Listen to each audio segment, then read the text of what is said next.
Mga balita nga atong tutukan subong nga Lunes, bangod gid lang sa nadulang nga 500 pesos, gwardiya patay sang ginbuno sang iya upod sa ubra. Pamilya sang gwardiya nga ginbuno patay sang iya upod sa ubra sa Leganes, Iloilo nagasinggitan sang hustisya.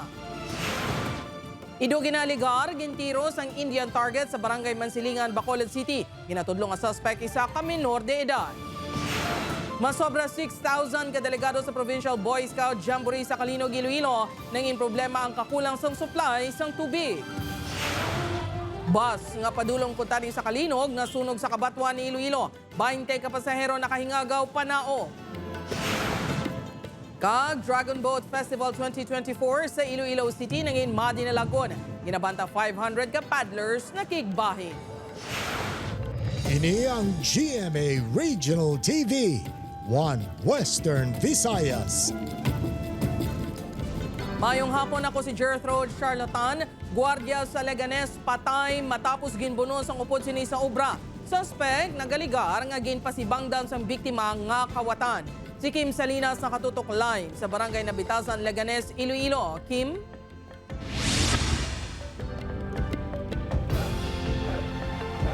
Jert, wala na punggan ang pag-ibi sa mga ginikanan sang security guard sa Leganes, Iloilo matapos na ibuluan nga ginbuno patay ang ila bata samtang ini ang naga-duty sang Sabado. Hindi na magbalik ang kabuhi nga bata ako nga siya lang ginasarigang katanan. Hindi na siya malabawan, matupungan lang. Ini ang pagtalangison sa Iloy sang 36 anyos nga si Joven Porcado, residente sang Dumangas, Iloilo nga gwardya sang isa ka planta sang Dress Chicken sa Barangay Nabitasan, Leganes, Iloilo. Ini ang napatay matapos ginbuno sang anong kabeses sang janitor nga si Aljun Pandes, 21 anyos sang Batad, Iloilo, pasado alas 6 Sabado sang gabi. Hindi pa makapati ang amay sang biktima sa natabo sa iya. Lumapatay ako, lumalumpat ako nga. Nung hindi ko kaintindihan ang kaong ko gamay. Hindi ko katulungan nun. Dead on arrival sa ospital ang biktima. Base sa investigasyon sang kapulisan, nagatindog ang biktima sang ginbuno sang makapila ka beses ang suspect. During the altercation po, may umaawat po ng mga co-workers nila. Pero ito pong suspect natin, medyo may kalakihan po ng katawan. Nahirapan po siya i-awatin at ayun nga po, natuloy na po nasaktan itong mga biktima natin. Nagsungka sa kapulisan ng suspect kagang upod sini sa trabaho nga si alias Leo nga ginapahayag nagkuha sang armas sang biktima. Ang kausa sang krimen, ang pagpasibangod sang biktima sa suspect nga nagkuha sang 500 pesos sini nga inugbayad kuntani sa parcel sang biktima. Apang suro sa suspect, wala gid sini nakuha ang kwarta sang biktima. Naimpito ini kag ginpalikan ng suspect. Pagbalik niya, gawa gyapon sila may makita nga ebidensya nga ako nagkuha. Insukmaan niya lang ko nga damo to nga ako giginadiin niya. Di nga kay pasa siyempre damo tawo na to nga time nahuyan ko ya. Siyempre daw nagwa nga kawatan ko to ya. Todo panginwala naman si alias Leo nga may kahilabtanan ini sa krimen. Kami ko nakabalo ya. Kaya ko na nilang uya. Pagkagay ko, pinukot tayo sila. Sugoy ako nga pao na po sila. Ang balya mo ba? Si damo masalabat. Sunod sa kapulisan, iga-determinar pa sang piskalya kung makabig nga accessory to the crime si alias Leo. Preso na ang mga sospek kag natala na nga pasakaan sang kaso. Jert, wala na nagatubang pa sa kamera ang pamunuan sang kompanya kung sa di nag-obra ang biktima apang nagpasalig nga maghahatag sang kinahanglanon nga mga ebidensya sa kaso. Jert? Madamogin ng salamat sa detalye, Kapuso Kim Salinas. Kag para sa dugang nga mga balita sa Bacolod City kag pila ka lugar sa Western Visayas, mangin kaupod ta si Adrian Prieto. Adrian? Yes, Gert, mga kapuso, madamo ginya salamat. Sa Bacolod City naman, ido sa bahis ng Barangay Mansilingan, gintiro sang Indian target sang ginaligar menor de edad. Tag-iya sang ido nagapanawagan sa hustisya. Garing balita ng aton gintutukan. Makita sa sini nga mga laragway nga nakaangot pa ang Indian target sa latrasan sang ido nga si Lucas. Natingala tag-iya sa ido nga wala na ini makapauli sang Sabado. Ganit tuman na ikakibot sa nakita ang nadangatan sang ido. Ang mensahe ko lang sa nagahimo ni kay Lucas, Diyos na lang bahala sa imo. Posible nga nakalabot ini sa Piacabanga, rason nga natiruhan gamit ang Indian target sa ginapasuni minor de edad base sa pagpangusisa sang grupo nga CARE. Ayun lang, wala may naigo nga organ. Pero dulot-dulot gets. Yeah, the way I understand, it was for fun and minor. Hindi lang nag-isa ka ito nga na-initial target. Yeah, several dogs na. Suno sa grupo nga nagresponde sa ido, gilayon nga gindala sa isa ka veterinary clinic ang ido kung sa diin inigindapatan sang first aid. Natigayo naman nga maggabot ang Indian target sa Alatrasan City matapos pa idalob sa emergency surgery. Nagapadayon pa ang pagpabulong sa ido suno sa grupo. Ang pila ka mga residente nga nahamutan si Lucas nagapati nga dapat may manabat sa natabo sa ido. Batsaga nila ko nung batsago na sang natiruan bla nga tagiya ka ido. Di kanugo niya ido niya. Nagapakig-angot na sa kapulisan kag sa barangay ang grupo kag ang amo sa ido para sa masunod nga tikang sa pagpatawag sa minor de edad kag sa ginikanan sini. Sa Iloilo City, ginbuksan ang Animal Welfare Desk sa napulot tanan ka police stations kung sa diin sarang makapadulong ang mga may reklamo ukon palamang kutano na tuhoy sa mga hinuktanan nga ido kuring kang iban pang kasapatan. Ginadumala ang tag sa welfare desk ng Animal Welfare Enforcement Officers nga amo ang may ihibalo sang nagakaigo nga layiango sa proteksyon sa kasapatan kag mga kaso sang animal cruelty. This time, kina-centralize nato na tanan nga mga animal cruelty concerns, mga maltreatment. Kung gusto na nila mag-file ng kaso, then mas magasig na subong. Opo, Kiril Casillo, Adrian Priatos, One Western Visayas. Mga kapuso, kakulang sang supply sang tubig nanging problema sa Provincial Boy Scout Jamboree sa Kalinog, Iloilo. Ini ang gintutukan ni Zen Kilantang Sasa. Diri sa Camp Hinilawod de Kalinog sa Barangay Libot, Kalinog, Iloilo, ginahiwat ang 2024 Boy Scouts of the Philippines Provincial Jamboree sa diin kapin 7,000 ka mga delegado ang nagapakigbahin sa anong kaadlaw nga aktibidad sugod kahapon November 24. Sang Sabado, nag-abot na sa lugar ang mga delegate kag naka-eksperyensya ang pila ka mga partisipante sang problema sa supply sang tubig matapos nga nadiskubrihan nga may mga linya sang tubig sa campsite nga naguba bangod sa pressure halin sa source. 140 ka gripo nga ginpahamtang sa palibot sang campsite para makasag-ob ang mga scouter. May pila ka mga delegado nga nagkumpirmar sa news team sa nagluntad nga problema sa supply sang tubig sa campsite. May mga areas nga hindi gid malabutan sang tubig. Plus, may mga pipes kita nga na-burst because of pressure no halin sa water tanker. Pero ay sa may nag-feedback sa amon nga may nag-burst gali. Bangod sini, kutob sa mga camper nga malayo sa gripo nga may supply sang tubig ang paggarasyonan sang water tanker. Ginpahayag sang LGU nga ginhungod nga wala ginpahamta ang mga gripo malapit sa tent sang campers. Agud matudloan ang mga ini sa pagsag-ob sang tubig. Suno sa Council Chairman sang Boy Scouts of the Philippines Iloilo Confessor Council nga nasolusyonan na ang problema sa tubig kag wala na sang dapat kabalakan. 5,000 lang kuntani ka delegado ang ginapaabot sa Jamboree apang bangod sang kadamuon sang partisipante nga naglabot sa 7,000 gani nag-expand man ang campsite. It's part of the training sa kabataan on how to survive. Mag-adjust sa ilang ako galingon, kaya mo man ang purpose ang aton na scouting program. Magluwas sa problema sa tubig, wala naman sang iban pa nga mayor nga problema sa nagapadayon nga Jamboree suno kay board member Palabrica. Magatakop ang aktibidad sa November 29. Upod kay Cirilo Randuque, Zen Kilantang Sasa, One Western Visayas. Mga kapuso, bus nga biyahe pa Kalinog na sunog sa Kabatuan, Iloilo. 20 ka pasahero nakahingagaw panaog. Samtang sa Bacolod City Guardhouse na sunog. Giniyang gintutukan ni Zen Kilantang Sasa. Ginlamon sang kalayo ang bus nga ini sa Barangay Tabukan, Kabatuan, Iloilo kagabi. Makita pa sa video nga ini ang pagtinguha sa mga bombero nga mapalong ang kalayo. Sa investigasyon sang Kabatuan BFP, padulong sa Kalinog ang bus sa makitaan sang isa ka motorista nga nagakalayo na sa idalom nga porsyon sang salakyan. Gilayon nga ginpadulog ang bus kag ginpapanaog ang 20 tanan ka pasahero. Ang nakafocus sa amon area is ang electrical wiring pertaining dira sa suga sa iyang dashboard area, which includes kang mga terminals kang relay system kang iyang wiring. Naglabot sa 500,000 pesos ang balor sang halit nga ginbilin sang sunog. Maswerte nga wala na pilasan ang mga pasahero. Lakip sa nasunog ang mga bangko, foam, windshield, glass sa magtimbang nga bahin sang driver side kag passenger side. Ginpahanumduman sang BFP nga dapat gina-checkar ang electrical wiring sa mga salakyan agud makalikaw sa sunog. Para nga ma-check man nato ng ilang maintenance sa electrical wirings nila nga kung saan mo sila nag-maintain kag kung bala tama o kung ang ilang usually nga ginatakot akma bala sa required and allowed kang mga certain loads na dapat naton i-consider. Gintiwaan sa news team nga makuha ang statement sang tagdumalahan sang bus apang wala sang opisyal nga nagpa-interview. Nasunog kagabi ang guardhouse ng isa ka subdivision sa barangay Tangub, Bacolod City. Suno sa BFP, posible nga napabayaan nga nakasaksak na electric kettle ang gintunaan sang sunog. Gilayon man nga nagresponde ang BFP kag napalo ang kalayo. Wala naman sang may nasamaran sa insidente. Upod kay Cirilo Randuque, Zen Kilantang Sasa, One Western Visayas. Mapuso, Dragon Boat Festival 2024 sa Iloilo City. Nangin madinalagon, ginabanta 500 ka paddlers, nagpa-indis-indis. Festival tuyo nga ma-promote ang Dragon Boat Race, pati man ang Iloilo River. Nakatutok Kim Salinas. Sang weekend, ang ini nga senaryo nasaksihan hindi lang sa mga Ilonggo kundi sa mga bisita halin sa nagkalain-lain nga bahin sang pungsod. Para sa Iloilo River Dragon Boat Festival 2024.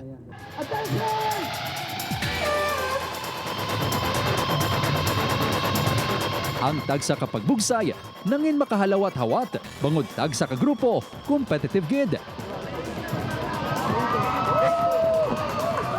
Isa na diri si Eunice na first time nga nagbugsay sa Iloilo River.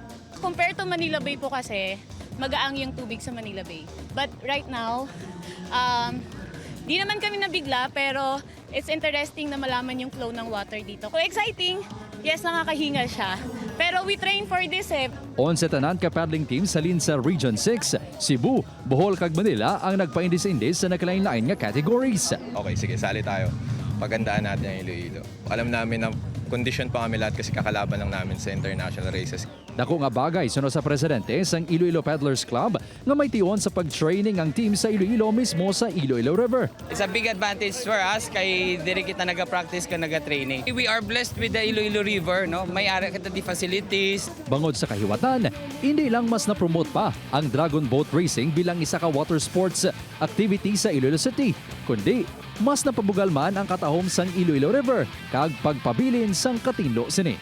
Awareness ang aton Iloilo River para when you play the sport, you also get to appreciate the Iloilo River kag makita sa mga tao nga why do we have to maintain the river clean. Plano sang LGU nga himuon tuigan ang festival. Upod kay Romel Porquia, Kim Salinas, One Western Visayas. Ini ang GMA Regional TV, One Western Visayas. Mga nasunugan sa barangay San Pedro Molo, wala pa makabaton sang financial assistance. Pag-verify sa mga nasunugan, pagpanghangkat suno sa barangay. Ini ang gintutukan ni Kim Salinas. Handa na kung tani nga liwat magsugod sang panibagong kabuhi ang pila ka mga nasunugan sa barangay San Pedro Molo. Apang bangod wala pa sila nakabaton sang financial assistance, hindi pa sila makaumpisa sa pagpatindog sang ilang mga balay. Si Ruel nga isa sa mga nasunugan, nagadali na kuntani makasugod, bangod tub-tub na lang sa Biyernes, Nobyembre 29 sila nga makatinir sa evacuation center. Wala naman inisang palang habuyan, bangod dadala sa sunog ang iya tiyangge kag dinapayan. Wala pa, sir. Amo man na ginaulat namon kung saan kami makasugod dire, balik sa amon nga listaran. Suno sa kagawad sang barangay, nadugayan sila bangod wala nagasanto ang nagpalista sa Iloilo City Social Welfare and Development Office sa ilang lista. 48 lang ka residente ang nasunugan sa ilang lista samtang sa Iloilo CSWDO naglabot sa 67. Magasapol ang Barangay Council sa pag-validate sa mga benepisyaryo. Gusto mo namon yung barangay official mas madasig tani ini nga pag-release ila. Ang problema lang sang iban nga pamuluyo nagabutig bala nga bisan hindi sila residente, border sila, ginapilit nila nga ano sila nga totally. Suno sa head sang Iloilo CSWDO, kinahanglanon ng Certificate of Residency kag indigency halin sa barangay antes maproseso ang ila financial assistance. 10,000 pesos ang ihatag sa totally gutted, samtang 7,000 pesos naman sa partially damaged. Pag may enough pang fund naton, share man kita pero hindi na focus ka, ma'am. Samtang sunod sa tiyo sa ginatulo tagiya sang balay nga ginhalinan sang sunog, wala sang appliances nga nabilin sa balay sang iya hinablos. Bangod duwa na kabulan nga nagabisita na lang tag sa kasimana ang iya hinablos sa balay sini sa San Pedro Molo. Nobyembre 16 pa ang uli nga bisita ni alias Ann sa ila balay. During that time, wala gate daw sa balay. Wala na din nagastay ako ng hinablos. So, bali ang balay, wala ginada sa may mga appliances. Ang nakabilin lang dira is do submitter lang gid. Padayon pa, ginatulid sang Bureau of Fire Protection ang matuod niya kausa sang sunog. Upod kay Romel Porquia, Kim Salinas. 1 Western Visayas. Mabusang proseso naman sa nullification sa kasal sa babae sa Indian National nga hindi man sinikilala. Malawig nga proseso sunod pa sa PSA Negros Occidental. Yaring balita nga itong gintutukan. Agud masuguran ng investigasyon sa natabo kay Evelyn Ruelan nga sa Luceno Mar, Certificate of Marriage ang iya record sa PSA. Ginkasal kuno ini sa hindi kilala nga Indian National sa nagligid na tuig sa Valenzuela City. Kaupo niya partner nagpadulong sa Evelyn sa PSA Negros Occidental.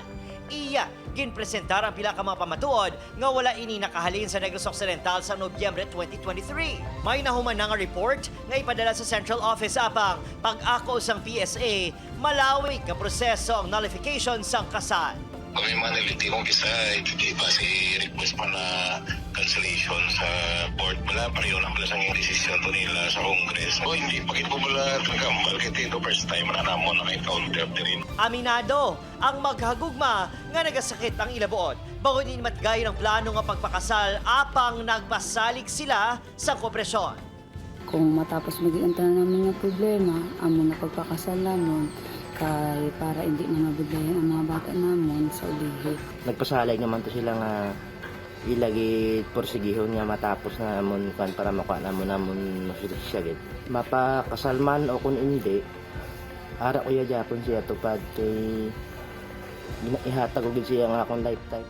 Ginatutukan sa PSA ang posibilidad nga nakuha sang scammer ang mga personal impormasyon ni Evelyn. Apang posible man nga kilala niya ang naghimo sini. Most probably, white kabalo kung sino ang nag-imo sila. Ang detalye sa iyang pagkatao, hindi mo na mahatag sang wala nakakilala sa iya. Most probably nakakilala sa iya ng nagamit sa iyang credentials. Gitingwa naman sa GMA Regional TV nga makuha ang bahin sa NBI Bacolod para sa ginapahayag pagbulig sa investigasyon apang wala pa sa pahayag ang talatapan. Opajiril Gasilio, Adrian Priatos, 1 Western Visayas. Mga kapuso, dead on arrival sa ospital ang duwa ka driver sang motorsiklo sang nagbungguanay ang mga ini sa barangay Abong Carles, Iloilo, Biyernes ang gabi. Sunod sa kapulisan, papuli na si Ronaldo Bulingan, 43 anyos sa ilabalay sa barangay Kabilaw Grande, Carles, sa nagtabok ang motor ni Romel Pagayonan, 20 anyos, sa pihak nga lane rason sang pagbungguanay. Sa investigasyon sang kapulisan, wala sang headlight ang motor ni Romel, rason nga wala niya makita si Ronaldo. Nakainom kag madasig man ang pagmaneho ni Romel sunod sa kapulisan. Lunsay wala sang helmet ang duha ka biktima. Saka naman sa presyo ng produkto petrolyo ang atubangon sa mga motorista buwas November 26.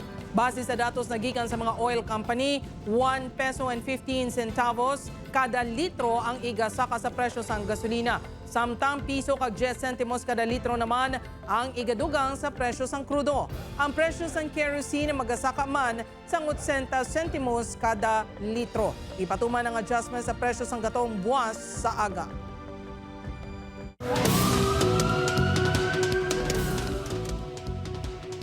Papuso sa Bacol City naman, arestado ang 25 anyos nga si alias Tresha sa operasyon kontra droga ang kasasang kapulisan sa bahinsang barangay Mansilingan. Sunod pa sa kapulisan ang subject among source sa illegal nga droga sa lugar. Ginaimbestigaran pa kung diin man ang source sini. Naglabo sa 40,000 pesos nga balor suspected Jabu na recover. Sa isa naman karuruan sa barangay 1, Gindakop sa kapulisan Sanday Emerson Litsado kag makaupos sini nga Sanday Anthony Paraon, Eros Sabordo kag Erickson Flores. 442,000 pesos nga balor suspected Jabu ang nakuha sa operasyon. Ini ang GMA Regional TV, One Western Visayas.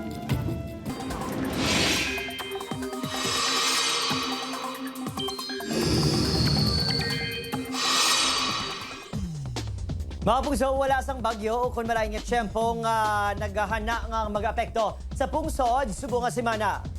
Nagaluntad ang Intertropical Convergence Zone kung ITZZ sa Mindanao. Ini ang madamol nga panganod halin sa pagsugat anay sa hangin halin sa northern kag southern hemispheres. Ang mabugnaw nga hangin amihan naman ang magahuyop sa extreme northern Luzon.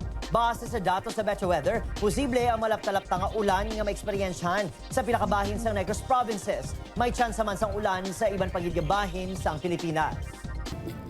Mga kapuso, sa 21 tanan kakandidata, ang pambato sa Banwa sa Pontevedra ang nagpahuli isang titulo bilang Miss Universe Philippines Negros Occidental sa Coronation Night kagabi. Nagpangibabaw ang sabat ni Frances Ann Lakibla sa Q&A kung sa diin ginpahayag sini nga ang anak sini ang nagaserbe niya nga inspirasyon. Ang isa pa ka-proud mom nga pambato sang Murcia nga si Louise Lian Innumerable Bobe among ginapoint bilang Miss Universe Philippines Bacolod. First runner-up si Althea Nicole Gadingan, second runner-up si Patricia Isabel Galapino, third runner-up si Mary Angelique Faye Caballero, ag fourth runner-up si Bernie Larry. Samtang sa Iloilo City, ginpakilala naman ang napulo ka kandidata sang Miss Iloilo 2025 kung sa diin ginpasalida ang kaanyag sa ila pagrampa. Kaalam sa ila pagsabat sang Q&A kay syempre mga advokasya para sa komunidad. Hiwato ng Coronation Night sa January 11, 2025. Kada tuig gwapa gid man po mas ang ini subong mas magwapa pagid kag siguro mas successful pagid.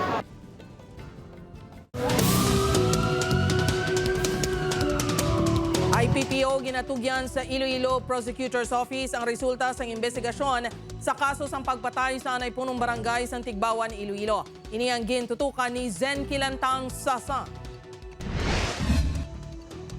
Ginpahayag sang Iloilo Police Provincial Office nga yara na sa level sang Iloilo Prosecutor's Office ang kaso sa pagpatay kay Barangay Giovanni Triste nga anay punong barangay sang San Rafael, Tigbawan, Iloilo. Ginahulat din natin kung anong maging resolusyon nila with regard sa tira nga kaso. So kayang sa amon diri na obra na namon nga part. So we are waiting kan ano ang maging resulta sang investigation sang aton investigating prosecutor. Samtang madumduman nga sa October 29 sang ginsumeter sang suspect nga si John Castro Jr. ang iya kaugalingon sa investigasyon sang kapulisan. Ginakyawan niya ako sa birarang mong kaging gabotay ako sa pusel, 45. Wala nung kabalo kung ano nagkalatabo. Amo na ito, binarak na sa likod ko. Wala ko balo, nakita ko man natumbam sa kag ako maging tumbaman ako. Wala ko balo nga may igo na tana. Hindi mo pusil ang nakayatiro? Hindi. Binangon dala ko. Ini ang unang statement ni John Castro Jr. sa October 29. Sa November 14, nagsumite si Castro sang counter affidavit sa Office of the Provincial Prosecutor. Ginpanginwala sini nga ginpatay sini si Triste sa October 24, 2024. Sa panaysayon sini, nagalakat ini padulong sa suba sa makitaan si Triste, kag certain ikitayo na upod ang wala pa makilalaan nga lalaki. Suno sa iya may ginauyatan nga binangon si Triste, samtang may dalaman nga sling bag ang lalaki nga ginapatihan may pusil. Naghana nga nagpalapit ang mga ini sa iya, kagsang nabatsyagan sini nga may tuyo sila nga malain, nagsinggit ini nga hindi lang siya pagpilasan o kuntiruhon. Sa makitaan sini nga nagabot sang pusil ang lalaki kag naghakyaw sang binangon si Triste, ginkuha sini ang dalang pusil nga ginkuha sini sa balay sang iya boss nga si Rodolfo Colada Jr. kag nagpalupok sang duha ka beses. Dali-dali man ini nga nagpalagyo sa lugar apang nakitaan sini nga nagatindog pa si Triste. May mga lupok pa ini nga nabatian samtang nagadalagan. Sa affidavit man ni Castro, iya ginpanginwala ang una na nga statement nga ginbuyan sini sang ginpamangkot sa nagtindog abogado sini sang gin-execute ang affidavit sa Iloilo City Police Station. Ginahulat pa ang resolution sang piskaliya kung mapasaka sa korte ang kaso kag maka-issue sang warrant of arrest. Upod kay Cirilo Randuque, Zen Kilantang Sasa, One Western Visayas. Samtang sa Negros Occidental naman, 57 anyos nga babayi nga nagatabok sa dalan, patay matapos mabungguan sa Kabangkalan City. Rider, patay isang makabunggo sa duha pagid ka motorsiklo sa Banwa sa Murcia. Sa Irene Pedreso nakatutok. Patay ang 57 anyos nga si Ninita Valdez, residente sa barangay Tampalon sa Kabangkalan City matapos mabungguan samtang nagatabok sa dalan sa barangay Biniquil. Sunod sa kapulisan, nagbakal sang pamawang biktima sa tabok sa ospital sa diin admit ang bata sini. Apang sang pagbalik na, aksidente ini nga nabungguan sa isa ka pribado nga salakyan nga ginamaneho ni Sandy Castillo, 37 anyos nga padulong kuntani sa Bacolod City. Posible nga badasig ang pagpadalagan sa salakyan, rason nga wala ini nakapreno sang nagtabok ang biktima. Nagaregluhanay na ang mga hinata sang biktima kag driver. Dead on arrival ang rider nga si Jomar Baroquillo matapos makabunggo ang motorsiklo sini sa nasugat ang motorsiklo sa barangay Kaliban, Murcia. Sunod sa kapulisan, padulong kuntani sa trabaho ang biktima sang nag-overtake sa ginasundan nga truck. Rason nga nakabunggo ini sa nasugat ang motorsiklo nga ginamaneho ni Cressy Makiling kag angkas nga si Reggie Alukina nga lunsay Pilason. Ang motorsiklo ni Makiling nakabunggo man sa motorsiklo ni Ronilo Mudanza nga may isa man ka angkas. Yara na sa estable nga kondisyon ang mga napilasan nga motorista. Sa barangay Kamindangan, Sipalay City, nasakmuan nga wala na sang kabuhi kang may igo sang bala ang senior citizen na si Carlos Capitle. Sunod sa Sipalay City Police, may ginreklamo sa barangay ang biktima angot sa pagpanghilo sa iya nga fish pond. Ini karon ang ginatutukan sa kapulisan nga posible motibo sa kamatayon sa biktima. Upod Garuel Banggoy, Aileen Pedraso. 1 Western Visayas. Samtang mga kapuso, naging mainit naman ang hampang sa tunga sa Mabuha Cardinals kag LPU Pirates sa Sabado sa Pasay City sa pagkatubangay sa final teams sa NCAA Season 100 Men's Basketball Tournament. Apang sa una pa lang nga hampang, gintapos na sa Cardinals ang paglaom sa Pirates nga mga championship contender. Daog ang Mabuha sa score nga 89-79. Samtang sa second game ng Sabado, wala gintagaan pa sa chances ng Binil Blazers ang defending champion ni San Bede Red Lions nga makalapak pa sa championship round. Daog ang Blazers sa score nga 79-63. Bones sini ang Mabuha Cardinals kag Binil Blazers na ang mag-aatubangay sa championship games sa NCAA Men's Basketball Tournament.